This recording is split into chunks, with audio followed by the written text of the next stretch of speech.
Bueno, es hora de analizar uno de los textos legales más importantes y, sinceramente, más prácticos que existen, la Ley 39/2015.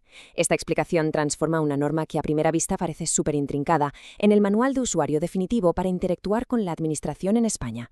En esta era digital, esta es literalmente la hoja de ruta fundamental para entender cómo funciona la norma maquinaria del Estado y, lo que es más importante, cómo proteger los derechos individuales frente a ella. Todo esto sin perderse en un mar de burocracia.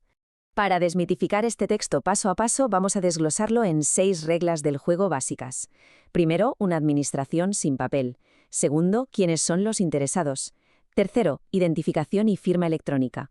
Cuarto, las reglas del tiempo. Quinto, el silencio administrativo. Y sexto, los actos nulos y anulables. Vale, pues entremos de lleno en esto. Sección 1. Una administración sin papel. El salto a una realidad 100% digital. Lo realmente interesante de esta diapositiva es ver la enorme evolución histórica de todo este sistema. Pasamos de aquella lejana ley de 1958, que estaba profundamente anclada en usar toneladas de papel para cualquier trámite minúsculo, a la modernización de 1992 y finalmente llegamos a este hito revolucionario de 2015. Esta última norma exige por primera vez que los archivos, los registros y las notificaciones sean estructuralmente electrónicos. Vamos, que es el adiós definitivo a esas interminables montañas de carpetas físicas acumulando polvo. Pero ojo, porque este nuevo entorno digital no deja a nadie tirado. La ley consagra unos derechos fundamentales que son absolutamente esenciales. Hablamos del derecho a comunicarse a través del punto de acceso general electrónico, a recibir asistencia directa de funcionarios si nos faltan los medios para completar un trámite digital, la libertad total de usar lenguas cooficiales y, por supuesto, el derecho inalienable a recibir un trato con absoluto respeto y saber en todo momento cómo va lo nuestro. Es vital entender que esta legislación está pensada para asistir y empoderar a la sociedad, no para intimidar a nadie. Pasamos a la sección 2, ¿quiénes son los interesados? O lo que es lo mismo, los jugadores en este tablero. A ver, el concepto de interesado es en realidad bastante amplio. La ley no solo reconoce a quienes inician un procedimiento de cero, por ejemplo, al pedir una licencia para abrir un pequeño negocio, ¿qué va? También otorga esta condición a cualquier persona o entidad cuyos derechos o intereses legítimos puedan resultar afectados por una decisión del Estado. Así se garantiza que cualquiera pueda tener voz y personarse en el proceso mucho antes de que se dicte la resolución final. Y claro, en este contexto de máxima participación ciudadana surge una herramienta que es una maravilla, el apoderamiento Apudacta. Pensad en esto como una especie de llave de seguridad maestra, ya sea digital o presencial. Lo que hace es permitir que un representante de nuestra entera confianza actúe en nuestro nombre de forma totalmente válida para gestionar papeleos. Y lo mejor es que queda todo registrado de manera súper transparente y segura en los sistemas de la administración. Pero cuidado aquí, porque aunque cualquiera puede participar, hay excepciones muy estrictas a esto de elegir el canal. El artículo 14 obliga a ciertos colectivos a relacionarse exclusivamente por Internet. Las empresas, las entidades sin personalidad jurídica y los profesionales colegiados, como pueden ser los notarios o los registradores, no tienen alternativa alguna. Su comunicación oficial con el Estado tiene que ser 100% digital. Literalmente, si intentan presentar un papel físico en un registro, a efectos legales será prácticamente como si ese papel no existiera. Avanzamos a la tercera sección, identificación y firma electrónica, es decir, el equipamiento digital necesario. Y esto ilustra de maravilla una separación legal crucial que resuelve de verdad muchísima confusión habitual en el día a día. A ver, identificarse no es lo mismo que firmar. La identificación sirve básicamente para demostrar quién es la persona que entra al sistema. Es ideal y de hecho suele ser suficiente para cosas como consultar el estado de una multa o hacer un seguimiento básico. En cambio, la firma es un acto de una gravedad mucho mayor. Con ella se expresa formalmente una voluntad y se da un consentimiento legal innegable.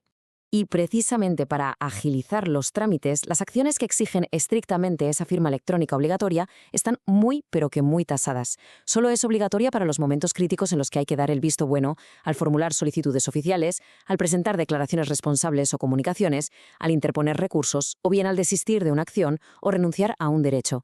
Para absolutamente todo lo demás, la simple identificación es más que suficiente. Llegamos a la cuarta sección. Las reglas del tiempo. El reloj en marcha. Bueno, en el derecho administrativo seguramente no hay un factor que genere más estrés que escuchar el tic-tac de un reloj en marcha tras recibir una notificación. Así que el punto crucial aquí es un cambio moderno que da un gran respiro a todos. La ley establece oficialmente que los sábados son días inhábiles a la hora de contar plazos, sumándose a los domingos y festivos.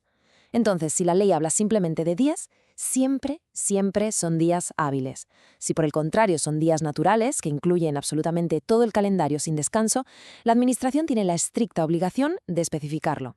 6. Ese es el número clave. 6 meses. Salvo que haya una norma específica, ya sea europea o nacional, que permita expresamente más tiempo, este es el tiempo máximo absoluto y estándar que tiene el Gobierno para resolver un problema y notificar la decisión antes de que el reloj quede a cero. Es la frontera límite, la barrera diseñada para evitar que un expediente se quede en una espera infinita. Pero, ¿y qué pasa con los trámites más ágiles? Pues la ley tampoco deja lagunas legales ahí. Si resulta que la normativa de un procedimiento en concreto no tiene un plazo definido propio, entra en juego el reloj por defecto. Y ese reloj está fijado estrictamente en 3 meses cronológicos para resolver y notificar. Lo que nos lleva directamente a la quinta sección, el silencio administrativo. La victoria o derrota por defecto.